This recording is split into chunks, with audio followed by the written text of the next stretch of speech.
400 missile का इस्तेमाल किया है, जिसके बाद ये खबर सामने आई। सुबह से पाकिस्तान लगातार दावे कर रहा था कि ये मिसाइलें भारत की ओर से दागी गई है, जिसमें तरह तरह की सबूतें भी पेश कर रहा था। लेकिन अब बात करेंगे मिसाइल S-400 की। जिस तरह से आपको याद होगा कि कुरुक्षेत्र के रणभूमि में भगवान कृष्ण ने जिस तरह से सुदर्शन चक्र का इस्तेमाल किया था, समय समय पर उन्होंने 2 बार इसका इस्तेमाल किया है, जिसमें अन्याय के खिलाफ उन्होंने आवाज़ उठाई थी और इसी का बदला लेने के लिए सुदर्शन चक्र का इस्तेमाल हुआ था। ठीक वैसा ही इस्तेमाल भारत ने पाकिस्तान के खिलाफ किया है। पहली बार S-400 का इस्तेमाल हुआ है, लेकिन फिर भी ये जिस तरह से पाकिस्तान के 6 से ज़्यादा ठिकानों पर हमला किया गया है, इसे लेकर पूरा प्रेस रिलीज़ हुआ है। उसके बारे में हम इस वीडियो में बात करेंगे और आपको बताएंगे कि किस तरह से ऑपरेशन सिंदूर को अंजाम दिया गया था और उसके बाद उसका पार्ट 2 अंजाम दिया जाता है अगले दिन, यानी 8 मई को। अश्विनी, सबसे पहले बताऊं, जो ऑपरेशन सिंदूर था वो पहलगाम अटैक के बाद भारत सरकार ने लिया, जिसमें आतंकवादियों के 9 ठिकानों को पूरी तरीके से तबाह किया। अब उसके बाद पाकिस्तान ने जो है हिंदुस्तान के सैन्य ठिकानों पर हमला करने के लिए वहां से मिसाइल दागे, जिसको हमारी S-400 मिसाइल है उसने उसको पूरा तबाह किया। लेकिन दोस्तों, आपको बताऊं, उसके बाद भारतीय गवर्नमेंट ने, जो भारतीय सेना है, उन्होंने जो पाकिस्तान के एयर डिफेंस सिस्टम था उसको न्यूट्रलाइज करने के लिए यहाँ से ड्रोन भेजे।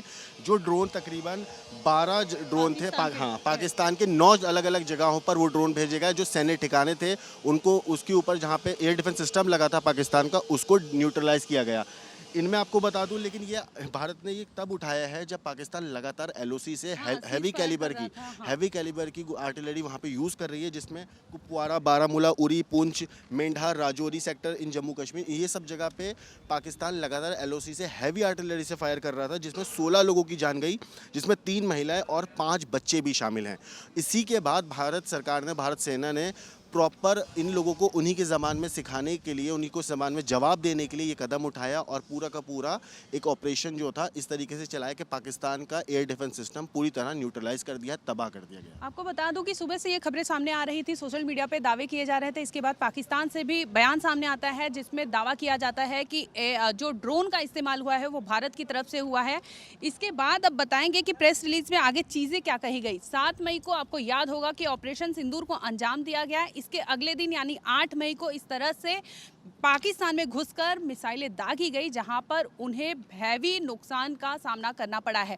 ये तब हुआ है, बता दें कि क्योंकि ऑपरेशन सिंदूर को अंजाम दिया गया, तो ऐसे में जो एक्टिविटी थी LOC की तरफ, यानी जो बॉर्डर लगता हुआ इलाका है, वहां पर पाकिस्तान लगातार मोर्टार दाग रहा था, गोले बारूद दाग रहा था। सुबह से हमने पुंछ की तस्वीरें दिखाई, जिसमें 16 लोगों की जान गई है, वो भी मासूम लोगों की, जिसके बदले में भारत ने फिर से ऑपरेशन जारी किया, जिसके बाद पाकिस्तान के अंदर घुसकर उनके डिफेंस सिस्टम को किस तरह से वहां पर गिरा दिया है। तमाम सबूत आपके सामने दिख रहे होंगे, कैसे क्या हाल है। पाकिस्तान में लगातार हाहाकार, बवाल मचा हुआ है, जिस तरह से भारत उसे छोड़ नहीं रहा है, फिर भी पाकिस्तान है कि सुनने को तैयार नहीं है। और जिस मिसाइल ने इनको तबाह किया है वो S-400 मिसाइल, वो 40 से 400 किलोमीटर पर जो है ऑपरेशन उसकी रेंज है, साथ ही साथ 4800 स्पीड उसकी प्रति सेकंड के हिसाब से है, और 30 से 60 किलोमीटर उसकी मैक्सिमम स्पीड है। 600 किलोमीटर दूर टारगेट डिटेक्शन रेंज है उसकी, साथ ही साथ 5 से 10 मिनट उसका डिप्लॉयमेंट टाइम लगता है।